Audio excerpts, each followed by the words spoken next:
Kozhikode Cheruvannur steel complex സ്വകാര്യ company ഏറ്റെടുക്കുന്നതിനെതിരെ പ്രതിഷേധം ശക്തമാകുന്നു.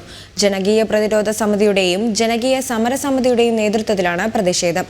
സമരം ശക്തമായ സാഹചര്യത്തിൽ കമ്പനി പ്രതിനിധികൾക്ക് കഴിഞ്ഞ ദിവസം സ്ഥലത്ത് എത്താനായിരുന്നില്ല.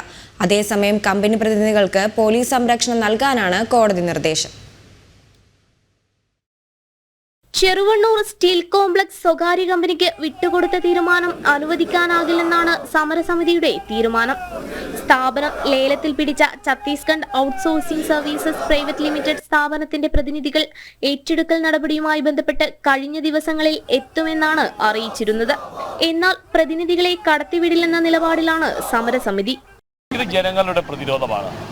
ഈ 400 കോടിയിലധികം രൂപയുടെ ആസ്തിയുള്ള ഈ ഒരു സ്ഥാപനം തുച്ഛമായ വിലയ്ക്ക് വെറും 30 കോടി രൂപയ്ക്ക് കൈവശപ്പെടുത്താനുള്ള ഈ നീക്കത്തിനെതിരെ, ഈ കൊള്ളയ്ക്കെതിരെ ജനങ്ങളുടെ പ്രതിരോധമാണ്, ജനകീയ പ്രതിഷേധമാണ് ഇവിടെ നടക്കുന്നത്.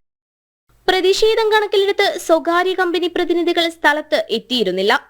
സമരസമിതി നേതാക്കളെ മന്ത്രി മുഹമ്മദ് റിയാസ് സന്ദർശിച്ചിരുന്നു.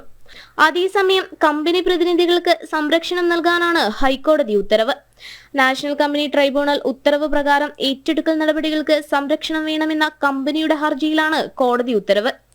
ഏറ്റെടുക്കൽ നടപടികൾക്ക് തടസ്സം നൽകരുതെന്ന് തൊഴിലാളി സംഘടനകൾക്കും കോടതി നിർദ്ദേശം നൽകിയിട്ടുണ്ട്. ജനം, കോഴിക്കോട്.